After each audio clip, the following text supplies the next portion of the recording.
I'm Dr. Brad Hafford, archaeologist at the University of Pennsylvania, and today on Artifactually Speaking, I have a very special guest. Now, you probably know him from his excellent YouTube channel, but I'll let him introduce himself. Hello, everyone. I'm Stefan Milo. I make videos about archaeology because it's great and fascinating, and I'm fascinated by measures, which I hope we're going to really dig into today.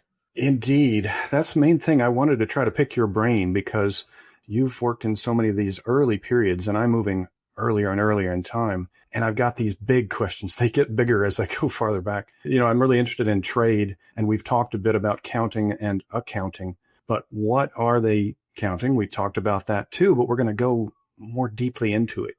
How do we evaluate? That's really a fundamental question for me because I've been long interested in the history of money. Maybe because I've never really had any, I want to know, what is it? Where does it come from?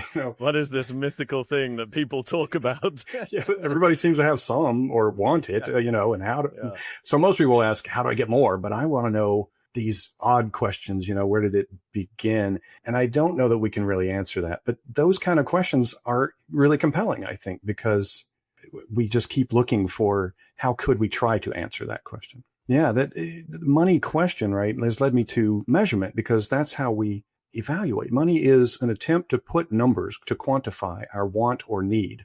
And how we do it, a lot of history books will say money was invented, 600 BCE, but that's coinage. And currency was around thousands of years before that. And how did we measure it and how do we compare that value? So I want to talk about measures and standard measures. And I wanted you to ask just in general to start off, when do you think people, humans, started to measure things?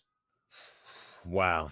I mean, that's a tricky question. I would imagine it goes, if we're talking about measurement, I think the earliest things people measure is probably time, I would bet. I think that might be the earliest form of measuring anything, quantifying anything, perhaps. Or maybe at least the first thing that sticks in the archaeological record, because there are, of course, really famous Neolithic monuments, very intimately connected to the passage of time. Obviously, Stonehenge, famously. And people do argue even in the Paleolithic, in cave paintings, sometimes they're often accompanied by a series of dots and dashes and things like that. And although, the meaning of them is lost to time, it certainly seems like there's an attempt at counting something. What were they counting? Were they counting time? Were they counting animals? Who knows what they were counting, but there certainly seems to be, those are probably the first things we see in the archaeological record where there's like an obvious attempt to count something, perhaps. Yeah, I had read that maybe in some cases, because they see these marks near an animal and they think it might be the gestation cycles. When is it, when is breeding season going to be and how long will it be before more animals are born so we can go hunt? That's one hypothesis, yeah, that they're tracking, like you say, perhaps the gestational period of animals. When are they, and therefore perhaps when are they good to hunt? Yeah, stuff like that. Yeah, it's and there are tally sticks or bones that have cuts in them that we think might be counting, right, from the very early periods. There are markings. Even actually, I was looking the other day at bones found excavated in Germany, and they seem to have sort of like scratches, maybe even tallies, but these were so far back in time, they must have been made by a Neanderthal. They're sort of like 175,000 years old. And wow. That's going even farther back than I thought. Yeah. Well, but it's tricky, right? Are they the idle doodles of a Neanderthal? Which even that would say something about, what's going on in Neanderthal's mind. But also, are they, like some form of tally, some form of scratching? Who knows, right? Who knows? When you're going that far back in time, we'll never know what they were thinking. It's just up to our interpretation. But I don't think it's crazy. It's not a crazy idea to think that they would be counting something. Because again, it's a human thing to try to order things and categorize, etc. So some of these bones with cut marks, the cut marks are grouped in like 30s, and that might be the days of the lunar cycle, So I've heard of those ones. tracking time. Well, it does make sense, though. You need we are very observant. The moon's up there and it changes. And then you count the number of times the sun rises. So that is a form of measurement. But I guess the other question is, what about a standard? It's not a human imposed standard. It's just watching nature and noting the cyclical nature of it and counting those cycles, which is an interesting thing. But is it different when we start measuring things and trying to standardize those measures? So if we look for the first standards, where would we find them? Well, what is a standard? What do we mean by that? I don't know. I mean, I think these first standardized measurements, I imagine, come with the first urban civilizations. I know that's not a popular term at the minute. The first urban centers in Mesopotamia, I would have thought, or maybe not strictly Mesopotamia. Also Egypt, and other places. And we can track standards, I think, that far back, maybe all the way back to 3000 BC. But I think because we see them when the first writing comes in, didn't they develop before? I want to believe that they were around, at least in the Chalcolithic and maybe back in the Neolithic. But a standard is what? It's a thing we all use to measure over, well, I don't know. If we're just in a family and we all know we use this one jar, that's our local standard, isn't it? If everybody says, okay, bring me that amount. Like my mom and dad have a mug that they use specifically to measure out rice when they're cooking rice. And that's our rice mug. And, it's not a standardized measure. Yeah. Maybe you don't know. That is the standard measure of rice. Exactly. Right. And it doesn't really matter how many milliliters or whatever in it, but it is a very local standard. So I think those have been around forever. So maybe when we're talking about standards, we're talking broader reaching ones. But does that mean we need a government? Do we need state level societies before we have real standards? I don't know, because it depends on a definition, right? I don't know. I didn't even think about just like the sort of family levels, units of measurement that people sort of naturally develop. That thought had never crossed my mind before. But yeah, those are bound to be around, but there's also a big tolerance on those usually, right? The more local it is, the less, I guess, strict maybe. If you're close, that's okay. Well, they don't need to be communicated, I suppose, as well. Yeah. And between very many people, the rice cup only needs to distribute rice amongst 4 people who trust each other. I don't think my mum and dad are stealing rice from me. Right. So you don't have to worry about that. Yeah, but maybe there's an element of, once trade is getting so complicated and so expansive and resources are being distributed amongst so many people, maybe a part of it is trust, that I think it is. People have to trust that this is the appropriate amount of grain, I suppose. Yeah, I think that's an excellent word for it, because a standard, and even when we talk about money, it is about trust. I need to trust that someone else will accept it. I mean, if you went and asked a neighbor for rice, they wouldn't really give it in your cup, so you wouldn't know. You need something else to communicate to them. I need X amount, right? Yeah. So I'm looking for standards, and maybe I can only find them in these early Mesopotamian societies, but I guess I wanted to show how we do know that they exist. So I was going to show a few examples. I study weights in particular because those stick around in the archaeological record. One of our problems is if we measure, say, length and we do it with a wooden stick, that stick doesn't preserve, right? Yeah. So, but weights are often stone and they will stick around. But yeah, I was going to ask one other question though. What do you think is the first thing? Because there's lots of things to measure, right? There's weight and there's volume and there's length and there's area. Do you think one of those might be earlier, that there's an impetus for humans to measure one of those? Time, we agree, probably the earliest. Tricky. I'm going to guess volume. And I don't know why, because back to the rice cup analogy, I don't have any clue at all how much full cup of that rice weighs. Yeah. But I do know when the cup is full. So I'm going to guess volume. I don't know. And you probably wouldn't count individual grains. So, in order to say I need 5,000 grains of rice, I'm not going to sit there and count them out. I'm going to put them in a jar or something. So I think you're right. Volume has to be early. Length is early as well. And there's a couple of reasons. But volume, we talked about counting, and they are often counting jars of grain. But how big is that jar? And I got to know that. So I think even before writing, there must be standards, because the early writings do say there's like 5 different systems. And one of those is time. And one is definitely rationing and its grain. And one is discrete animal counts and things like that. So we've been looking at these early numerical tablets for a while. In the past 20 years or so, a lot of advances have been made. And there's a chart that Eleanor Robeson had it shows our understanding of these different numbers. And you can see that they're somewhat unusual. I mean, there's 1, 10, and 60, one of these makes 10 of these, makes 60 of these. So we know that in later times, Sumerian maths and Babylonian, etc., they're sexagesimal. They're based on number 60. So that makes sense. But that next one is what we call a bisexagesimal. It goes from 10 to 60 and then 120. So it doubles the 60 onto 120. And then for area, it's very strange. There's 1 EQ, and then that makes, 6 EQ make 1 eshe, and then 3 and 10 and 6. So how do they calculate all of that? I think individual measurements might need certain controls, and you don't want to go up to 36,000 on some things, but on other things you do. I don't understand it. But by this point, when they're writing them down, they're already these different systems. So I think it shows that they must have had it a long time before, understood that we measure things in different ways. I can believe that. The scale of actually these accounting things is actually kind of interesting. For example, the last unit of measurement for these rationed goods, 7,200 objects. It's a lot, yeah. And they're really distributing a lot of goods. These are real economies of quite substantial scale. Exactly. So we've arrived from something that has been growing for the past, several thousand years through, after the domestication of plants and animals, 10 to 12,000 years ago. It takes another 6,000 before we really get into much larger communities, and we start to get hierarchies and then kingship, and then we start getting decreed things. But these must have developed before we had kings, and yet we have them written down, and then kings start to standardize. So we'll get decrees that say...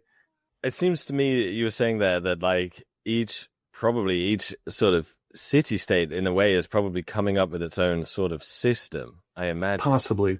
Yeah. We had talked about how widespread, even in the Neolithic people are. I think they are communicating across great distances. Maybe the command and control doesn't go, I don't know who's in charge. But as we get into kingship and we get kingdoms, they do start decreeing things over very large areas. And then you need more, strict standards. So who was the first king? Gosh. Is there a first king where there's this is the standard? Well, we do have decrees, but the very first king of all time, who knows? But the Sumerian king list tells us some crazy things. But there's one that's calls the Ur-Nammus Code. That is a law code, and it dates much earlier than Hammurabi. Everybody has heard of Hammurabi's code, I imagine. Yeah. And Hammurabi's dates to about 1750 BCE. This one is about 2050, so 300 years before Hammurabi. And there's an Urukagina code that's a bit earlier than that. But anyway, the preamble to this code tells this is, we call it the Ur-Namma Code. It was possibly written by his son Shulgi. We aren't absolutely certain. But in the beginning of it, it says, I fashioned the bronze sela measure, standardized the 1 mina weight, and standardized the stone weight of a shekel of silver in relation to 1 mina. So he flat out says, these were all out there. This is the one we're going to use. I standardize it. So that's, close to 2000 BCE. But so that's one way that we know there were standards. But in that's a decree. And do we have to have it, maybe for large area, the use of something over a big space, a kingdom, empire? If we get those eventually, you've got to have common things, right? It's interesting. I wonder they're not happy with the Ur-Nammus standardization. No, but it is interesting, the sort of proclamation of I made it this, I made it that, because measurements are this sort of, layer through which we view the world. We almost can't help but measure the world according to our society's system of standardized measurements. And it probably is quite a powerful thing for a king to do, to show their strength, to be I decree that this is that. And, in every town, village in their domain, now people receive XYZ amount of grain because Ur-Namma says so. Yeah, it's a way of controlling our world, our environment, or whatever. And if I'm king, I think I have the right, to even say what the units will be. But the units had been around for a while, and he's just trying to control them so everyone uses the same. And he is claiming to try to be fair, I think, which is interesting. He says something about how the orphan won't be turned out to whatever, and the widow won't be cast aside. And so he's trying to show some kind of social reform, I guess. I don't know. But the measurements are the things that really interest me, because it does show this need to control things. And my pursuit of money, a lot of precious metals are. So that one that says Kafaja silver, those pieces of silver, we do sometimes find things like this. They're in jars that are buried beneath the floors. So it's the safety deposit box of the time, right? I'll protect my value. It is a store of value, which is one of the functions of money, and maybe hide it away if we're being under attack or I don't want people to find it. And occasionally we get ones that were never recovered. So this is an example of a hoard that we were actually able to find. But most of the time you don't get silver because everybody wants it, and they're going to keep reusing it. But the weights, they stick around. So that's how they would evaluate how much silver to use in payments. And I'm always amazed that we have all these tablets that show very sophisticated buying and selling. There are house sales, there are land sales, there's interest on loaning silver and grain. Grain was also a currency. And that's,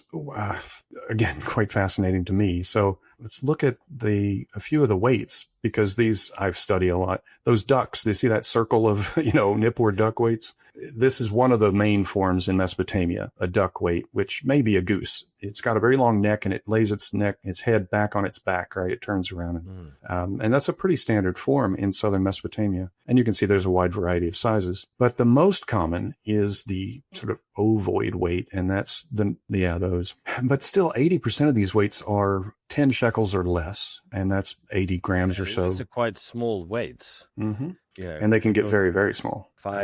Some of these are barely over a centimeter. Mm-hmm. And so you can see that for precious goods, then presumably it's silver. That's where I'm kind of going, is that the majority seem to be used to weigh this silver because the majority of them are quite small. And when we get hand balances, well, the beam has been gone. We find the scale pans because they're usually made of copper. Got an example. This isn't an ancient one, but, that's a hand balance. Yeah. So you would put your weight in one side and put the silver in the other and try to see that it balances. Yeah. Then I know they're equivalent, right? It's not terribly accurate.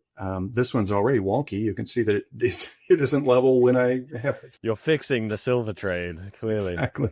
But there were cheats, and that's another thing that's amazing. But these I show because they're all marked. Now, about maybe 10% of the weights we find actually have a marking on them. So we can be sure, because they've shown us what their unit is meant to be. So those two that say 1, they have a single mark on them. And the one on the left, it has a cuneiform sign after it, and that's the sign Gin 2, and it means shekel. Now, the modern currency in Israel is shekel, and the word comes from the Akkadian shekalu, which means to weigh out. So the thing weighed out is the shekel, and 1 shekel in Mesopotamia, about 8.4 grams. Interesting. 8.4 grams of silver is this, or I suppose anything? Well, of anything, but 8.4 grams, 1 shekel of silver is about a month's pay for a common worker. So it's you wouldn't pay in silver, because if you paid daily or even weekly, it would be such a tiny amount, you couldn't really use it. Yeah. So they were paid in grain, because 1 shekel of silver was the equivalent of 1 gur of grain, and that's 300 liters. So you're paid your rations, your daily bread, or make your beer out of that grain. You've got this rationing system that was already in play, before the cities come about. It's incredible that sort of 1 shekel, one sort of measure, 1 unit of weight's worth of silver, which is, we can see that is quite small, would give you 300 liters of grain. Yeah. Talk about it. Inflation now. I need 300 liters of grain. I could not buy with 1 coin. It's incredible. And there's tolerance around these things too, right? The 8.4, we can measure all the ones that are marked 1, and they don't always come with 8.4. So some people will, you've got to try to make your weights to a standard, but how do you make them to that standard? We think some were kept in temples, and you could compare and make yours to it. That's the single 1 gin, that sign we know is the Sumerian gin, but it's read shiklu in Akkadian. And the thing is, after we weigh all these, I get about 5% tolerance either side of the mean. So I've seen some people, especially early archaeologists examining weight systems, saying, oh, this place has an 8.1 shekel and that one an 8.4, and they were different. I'm not so sure they were, because that hand balance, how close can I observe what is acceptable, to this? Yeah. I mean, because all these weights are being hand produced as well. Presumably they have one that they're copying. Like for a handmade item, right? A handmade weight, there's probably always going to be that like 5% variation, I imagine. I don't know. There has to be some variation, but even modern weight, this is one I use to calibrate my scales, 50 grams. If I were to measure this to 1,000th of a gram, even 100th of a gram, I doubt that it would be at 0.000. There is a tolerance beyond which it doesn't matter so much. So I don't think that weighing to that small of a unit is that important, but we need to know what was their tolerance. But people did cheat, and there is that big weight here that has all that marking on it. It's farther up. I think it's the ovoid with that's a marked duck weight, very big one, but it's been burned and broken, and it has an inscription on it that tells us Shu Sen the king standardized this one or guaranteed it. And then there's an ovoid weight that has a bunch of inscriptions. So this hematite weight, hematite's very dense and hard to break. But this one's been broken, and it's been broken intentionally. That's defacing because it's right across the inscription. And it took a lot of work to break that. Why? Because it didn't live up to a standard. Somebody, not only was there somebody maybe trying to cheat with the weights, there was also a kind of ancient customs and excise that went around and said, wait, this doesn't live up to the standard. We're going to make sure this weight won't be used again. It's supposed to be a 30 shekel weight, half of a mina. So the idea of people cheating has always been of interest to me as well. And it makes sense. Why do they have to decree how much interest for silver? Because some people were charging too much. And so Hammurabi, in this Code of Hammurabi, says 20% interest on silver is the maximum. 33% on grain because it perishes, I guess, and you get more if you loan grain. So that's a long way of saying we do know there are standards, but how would we track them farther back? This is all we can confirm through writing. What would we look for when we don't have writing? Whatever they used for the measuring, I imagine. Yeah. How do we know if they're standard? I mean, that's one thing I've been doing is trying to look at anything that looks fairly regular and weigh them, which led me to tokens, especially stone ones. It shows they're already making very nice stone spheres, so they could measure them. Now, this comes from level 13 at Galra, and level 13 is quite early. We're looking 4,500, something like that BCE. So well before writing. It looks a lot like one of these ovoid weights. It's a bit wider, and it kind of works, but can I be sure? I don't find a lot of things like that. Is it a weight? Maybe. It was found in a well with some other administrative things. It's just really hard to know. Is there a big variation in the sizes of, I suppose it's so hard to tell with an item as nondescript as this, whether to include it in a study or not. Like, how do you make those parameters? But I wonder, I mean, again, this is quite a small weight. So I presume this is, again, trading for precious goods. I wonder if there's something with standardization there. Well, by the time, we do start to get some imported goods, and there is a trade network up into Iran that goes through Galra. So I would imagine they would need to control some of that trade and evaluate it. How would they know unless they had at least a local standard? So, yeah, I think they had it, but it's really hard to demonstrate. So volume is even harder, I think. And so is length. Okay, volume, we do get a lot of pots, in jars. And so see that bowl there? Yeah, that's a bevel rim bowl. Very common in the Uruk period. And they are relatively standard in size, but they do vary quite a bit. And am I right in thinking, though, in early cuneiform, the bowl was a symbol for something? Is that Yeah, it is, especially in the Gu 7 sign. It's a head with a person holding what looks like one of these bowls up to the mouth, and it means to eat or to distribute rations, basically. So it's another part of the argument that this bowl may be part of it. And that Uruk period is Chalcolithic is just before we get, well, by the end of the Uruk, we've got cities, really, and we're getting kingship. And I guess this is, you could call it wage labor, maybe. We're paying people to work, and we're paying them their food because they're not growing their own. They're doing whatever, building buildings, digging canals, and we have organized them. And we have later texts. We know there's a sort of leader of the work gang, the supervisor, and they get more rations than the normal worker does. So, and that's probably going on at this point. And I've measured a lot of these, and they get close to what we think is the sila, which is about 0.8 liters, I think, in the south. Some people say 1 liter. It's really hard to know. So sometimes we get jars that are actually marked, and they say this thing held however many sila. But most of those are broken. So do we try to reconstruct it virtually and then decide what the volume was? When we get one that isn't broken, there's that big Assyrian jar that will be with an A, probably Assyrian. Yeah. It's actually quite large, and there are 12 dots that are along its shoulder.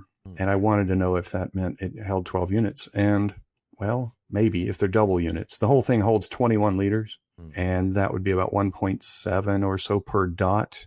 And I would expect 0.8, so it's twice of what I expect. But anyway, there's a lot of complications. But the point is, it's very hard to trace volume, and yet they must have been measuring volume. So here's a bigger, deeper question that I don't know, I wanted to think about. How would you communicate measurements? So we talked about your cup. If you needed to get about that amount from someone and you couldn't give them that cup, is there a way you could suggest, how would you make a system of measurements so that other people could get approximately equivalent in any of these, volume or length or weight? I don't know, to be honest. I'm trying to think. That's if I didn't have a measurement with me. And they did. Yeah, we have to look for things in nature that are approximately the same over large areas. Is there anything like that? Skulls? I don't know if that's morbid of me, like a particular skull of an animal. Well, not necessarily, but I think you're onto it, because I think the first thing that we all have is our own bodies, right? So one of the measurements is what they call the cubit, right? You've heard of the ancient cubit. Yeah. We measure from our elbow to our fingertips. Yeah. We've all got a forearm. So if I tell you I want about this distance, your arm is going to be different from mine, but not so much. We're within 10%. Yeah. So length may be one of the first standards because it's so easy to do. We've all got fingers and we've all got arms. So I think that's one of the primary references that we have. It's harder with volume and especially with weight. I'm still thinking of volume, because we were talking about bowls. I was like, Well, but for volume, I wonder. Double handful, I've tried this. The double handful is maybe if it's heaped up, that's the only thing we can sort of all say, I want approximately this much. Yeah. So volume's hard. NBA-sized person in their community held their both hands out. Yeah, there's Shaquille O'Neal of Chalcolithic Mesopotamia got a double ration. Right. So then maybe the bowls are trying to approximate that, but I don't know. It takes about 2 of my double handfuls to make one of those bevel rim bowls. But in Mesopotamia, the cubit is cush, and they say it's 30 fingers in, because once you get the tablets, they don't tell you how many centimeters, obviously, because they didn't use centimeters. So you've got to figure that out. But the cubit is about half a meter. My arm's actually a bit shorter than that. And then 30 fingers. But not, when you say finger, you might think, okay, it's that, but it's not, because my fingers are all pretty different, but the width of my fingers is fairly similar. So it's the width. When they say fingers, they mean like this. If I put 30 fingers, I would get up to the top. Side by side. Interesting. Yeah. Same thing with barleycorns. Fingers. Well, it's just a subunit. So I guess if you needed to measure smaller things, but what would you want to measure to that accuracy? Maybe if you're making a building and it's more than a cubit, but only a little bit, you need to know it's a cubit and 5 fingers or something like that. So you could go out and measure and say, when we're going to make a bridge that won't fall down, we might need millimeter accuracy, but most of these ancient people didn't need that close. And the fact that they could measure very small amounts is interesting to me as well, but most people didn't. These are very tiny. Oh, wow, tiny. And and I have one other image of that one compared to a US dime. I think it's the one right after it. Yeah. That's how small that thing is. It's 3 barleycorns in weight, and 2 of those would be a day's wage approximately. So the total weight of the dime, if it were silver, would be about a week's work. Yeah. That's your payment for that. I don't know if this is true, but I had heard on a YouTube video a long time ago by Matt's channel that a barleycorn, 3 barleycorns is still what makes up an inch or something. 3 barleycorns end to end. It's still, in a way, the barleycorn measurement system is still kind of in operation. I heard something like that. The original definition, and I guess that's one other thing I kind of wanted to get into, was what these measuring systems are and why they're so strange, is because they're so deeply embedded in our history. So I can't remember how many barleycorns were an inch, but in Mesopotamia, they'd used the barleycorn both for weight and for length. So a finger is made up of a number of barleycorns, but again, it's width of the barleycorn, because your length of the barleycorn can be longer. And the width is, around 4 millimeters. And there is an odd object. So this thing is from Gowra again, pretty low in the But what is it? It's broken, obviously, but you'll see notches. So maybe it's a tally mark, but each of those tally marks is about 4 millimeters apart. So maybe it's measuring length. It looks like it could be a ruler, like a snapped off piece of a ruler or something. Yeah. When I first saw it, I just thought, oh, it's part of a stone bowl, but it's pretty straight. It doesn't really curve like a rim of a bowl would, and it's finished kind of on the sides. I don't know what it is, but I like it because I think it might be a kind of ruler, but it may have done other things too, like sharpening things, because look at all the marks on it. Like maybe there's a lot, sharpening stones or something. It's knives. But yeah, so the modern imperial system is very strange because it has a long history. But I think part of that is because we all use references like fingers, hands, arms. And when we hear of a Roman foot, it's different from the imperial foot.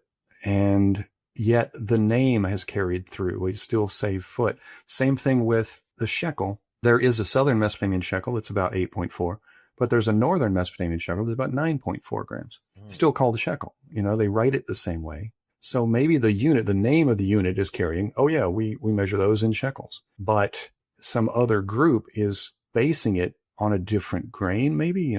I've tried barley versus wheat, and they do grow both. There's still a shekel weight system being used, you said? Well, there's certainly a shekel currency, which would have been, each of the coins would have to have a certain weight. And so I suspect that it links back somehow. Akkadian is a Semitic language, so it's related to both Hebrew and Arabic. It is kind of remarkable how long that this shekel measurement system, even if it's much changed, the fact that, what are we talking here, sort of 4,000 years ago, roughly? Yeah. They were using shekels, and still today, even much changed, the shekel still exists. That is remarkable, really. It is, and like so the strength of standardization, perhaps. Yeah, except people want to say that, we're using the same measure. We're using the same name, but I think we've redefined it in many ways. Just like the meter, there was that official meter in France somewhere. And now they say, but it may be deteriorating slightly and we need to use waveforms to make sure we can make sure we're on the standard. But every time you redefine it, that's another thing, is maybe the 8.4 and 9.4 is just because different kings in different parts said, well, our shekel is now, it's got 10 units. I think there is a shift towards decimal mathematics in the north, connecting through the Levant and into Egypt, away from the 60. So, the 60, 120 we see in the south, we start to see a unit that is 100 in the north. So if I divide into 100 instead of into 120, my unit is going to be bigger, so that may be part of the basis. And the unit of volume that is 100 sila is called imeru, or sometimes translated Homer. It's the Homer. Dope. Homer, yeah. But imeru means donkey.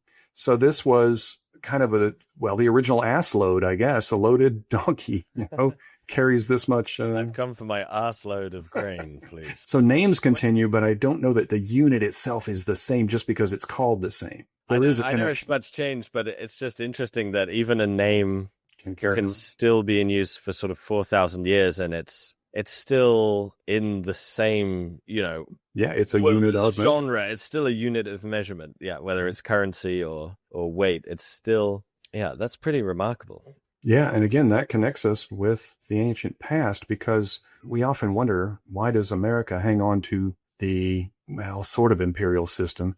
Actually, the U.S. cup isn't quite the same as the imperial cup, which confuses me. And a pint is different. Small pints over here. Exactly. To be honest. Yeah. And so that's another thing. We've got the same names for these units, but they're not the same measure, which is terribly confusing. But I think it's because we're so traditional. We've always called them these things. Why rename the cup? We'll just redefine the cup. Why are there 12 inches to the foot? Well, and that may go all the way back to base 60 maths, really, because 12 times 5 is 60. 60 is a good number because there's so many divisors. Yeah. It seems complicated to us, but it actually made a lot of sense. And we still have our time measured in 60s, and angles, degrees of a circle are all in, 360 degrees. So we hook back. I know. I do.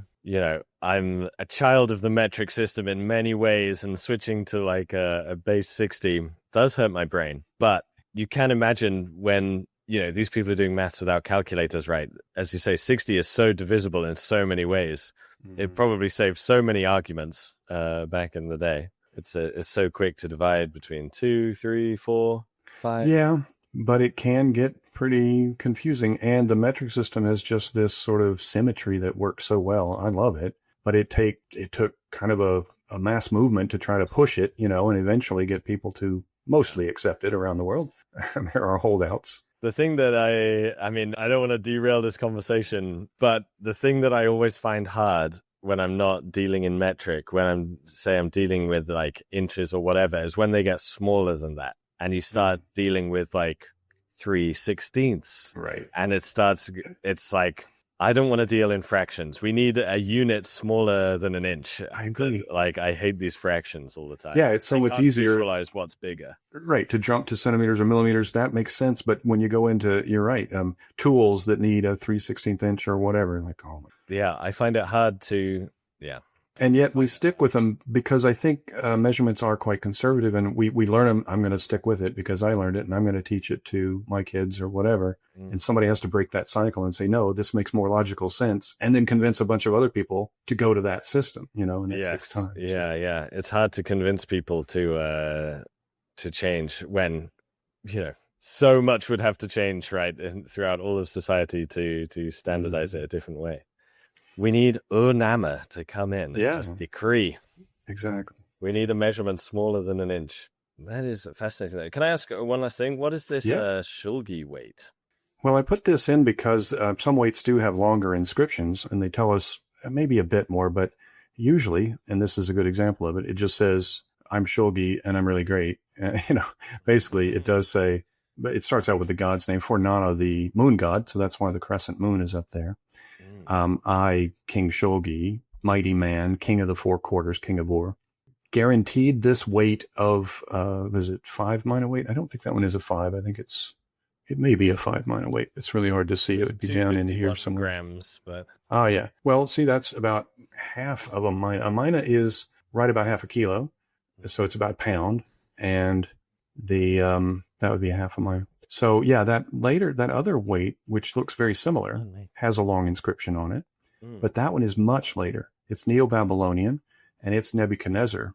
So the Neo-Babylonians liked to dig around in their old sites and find the old stuff that kings had inscribed. And he tells us that he found Shulgi's weight, and he compared this weight and made this one based on Shulgi's, although it's bigger. It's 900 and some odd grams. So it's 2 minus, just about a kilo. I do love how in the cultures of Mesopotamia, they seem to be so aware of their history in a way. I heard that in the literature, there's, people would deliberately write with archaic symbols every now and again to show their sort of learnedness and things like that. And when they're writing in Akkadian, they often use Sumerian words, but it almost gives it gravitas. It's almost like when we use Latin in legal terms, quid pro quo, and then now we're more authoritative, maybe. So even when Sumerian was a dead language for them, they still used it. Yeah.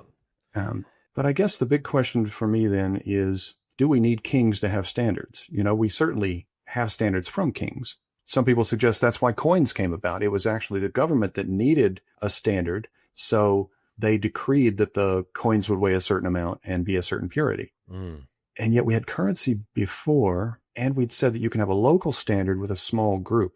So interesting. Do we need authority, I guess? What is it that makes a standard? I don't know if it's, I wouldn't say that maybe we need it, but maybe when there is one guy dictating, it expedites the process. Perhaps there's something there, but yeah, that's interesting. I don't know. Yeah, it does feel like someone that we all trust maybe will say, let's use this. And then we all copy that. But I think even before kings, there was already organization, even hunter-gatherer tribes. We always say, they were all equal. Yeah, but they probably had like their older people that knew more, and they would be, you might go and ask the elders, hey, what do you think? Doesn't mean they're kings, but they have maybe a bit more authority, and I might trust them more than I would the young guy who just wants to run out and, kill the buffalo now. And we might say, oh no, we should wait because it would be more effective. I mean, we must see these we must see weights and things appearing before the rise of kings, I imagine. Because am I right in thinking these are the early periods, there's not clear evidence of kingship in these Mesopotamian cities? It is debated. It looks like, though, in the Calculator, we start to get representations of a figure that seems to be in charge, and he wears a particular hat, and we start to call him king, even in that 3,500 and a bit later. What kind of authority do we need? And the early dynastic period, we have cities, so there needs to be some organization. I don't think it has to be a king, but the Indus Valley looks like they don't have kings, but they've got major cities. That's one thing I've been thinking of this whole conversation is sort of the Indus Valley. And there, I wonder if there's an obvious system of measurements that's used amongst multiple cities over there. I've been thinking about that this whole conversation. That's an interesting comparison. Indus weights are amazing. They do have them, but they're cubical and they're extremely well made. And they weigh, their unit is about 13.4 grams. So it is different. But we have found Indus weights in Mesopotamia, and we've found some Mesopotamian weights in Indus. And we know there was a big trade network. Yeah. So they were comparing things. But I still think that there is an organizational system. Maybe it is just a group of people or elders or whatever that are controlling that. Maybe I'm wrong. Maybe you don't need that. But when you get a bunch of people together, it's hard to get them to agree too much, I feel. When we did our Mesopotamian gallery, there were 10 curators, and we couldn't, it was hard to decide. You get this case, and now you can decide on that one, and you get this case, but then other people want, anyway. It can be difficult. It can be difficult. And I imagine it can get very difficult when we're sort of talking here a lot of the times, with bowls and rations and things like that, about the food that fundamentally people need to survive. Yeah, on the flip side, you can see that it might be hard to get people to agree to that. But on the other hand, you can sort of easily imagine that these measurements are really sort of ingrained in their culture by the time that these things are. There's got to be some participation, right, from the people being ruled over in a sense, I imagine. Yeah, I think we all know that we do need to measure things and agree on things, and that's why a system can work. Of course, there will always be the bad actors who will try to cheat things, etc. But I'd like to think that, just like we talked about with counting, if you understand these things, maybe, or control that system, maybe you do rise to a different level and you start getting this hierarchical division of society. And then maybe a lot of the luxuries go to those people. I don't know. Were they early kings? Not really, but I think then they get manipulated by the king force that becomes the organizing thing. Early organization may be coming about through religion, right? Because religion gathers communities together for whatever festivals. And if we can all agree on milieu of the gods and the fact that we need to appease them, maybe that unites us.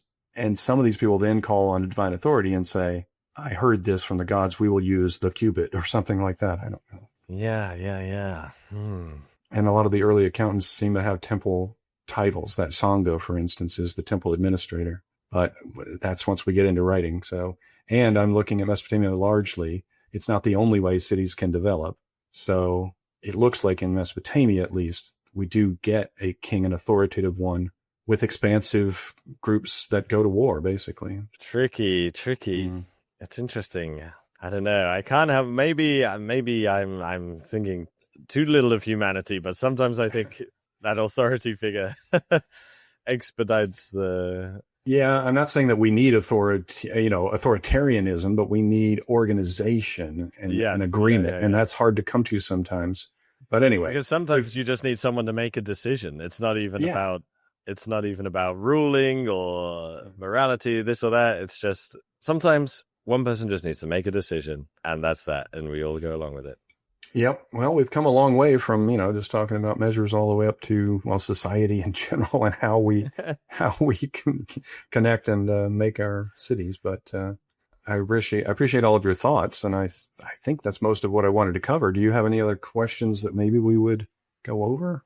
I don't know that I have any other questions, but it is interesting that we sort of it says a lot about how important these things are when we start off talking about the standardization of weights, and we quickly, within an hour, are talking about fundamental nature of human society. These really are sort of the lens with which we view so much of the world. It's hard. It is. It's almost impossible for me to visualize distance without thinking of meters. And these systems of measurement, they fill our day, whether it's like the rice cup, meters, some are informal, some are very formal. They're really how we almost visualize the entire world in a way.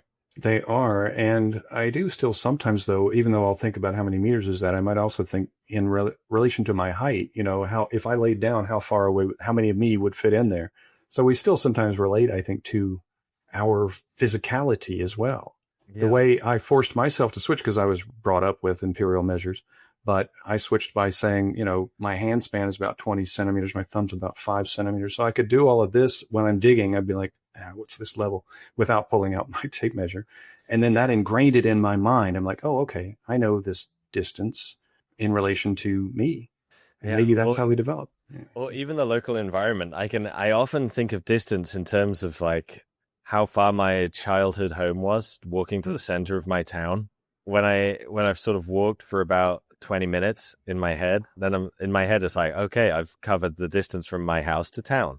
Yeah. And right, we conceptualize distances maybe at different scales. When it's a big distance like that, we do have to think about how long would it take me to get there. And if it's a medium distance, maybe it's how tall am I? And if it's a really tiny one, maybe in relation to my fingers. But weight may be the last that comes about. We're not really sure. We have a system of length and area and volume in the earliest numerical tablets. But there's one other one we don't know what the EN system measures. It might be weight.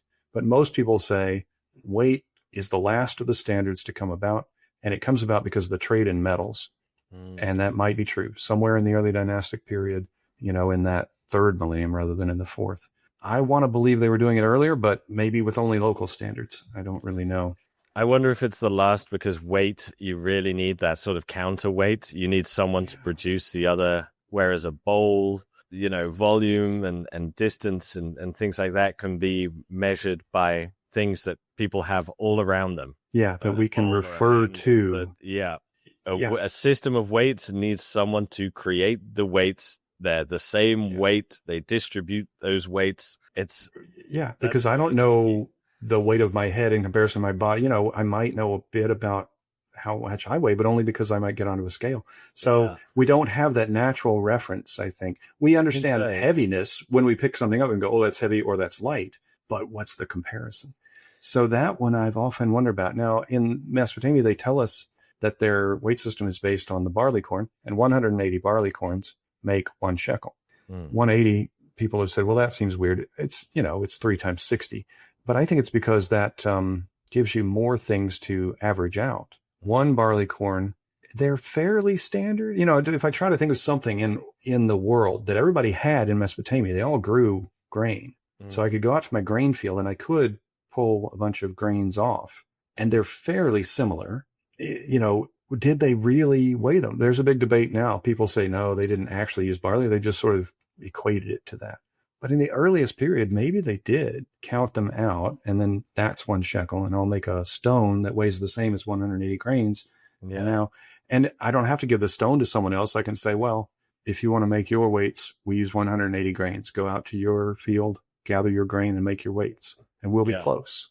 It's interesting you say that, because you're right. 1 barley corn might vary a lot from another one, but 180 probably on average is around about a similar weight. Like 180 of anyone's barley corn is probably relatively averaged out. And I've tried using seed barley because I wonder, was it that different? And I know it still had the holes. If you buy barley in our stores today, it's been pearled, so the husk is gone, and it's not, you're not going to get the weight. And I still get in the 7 point somethings instead of 8 point something.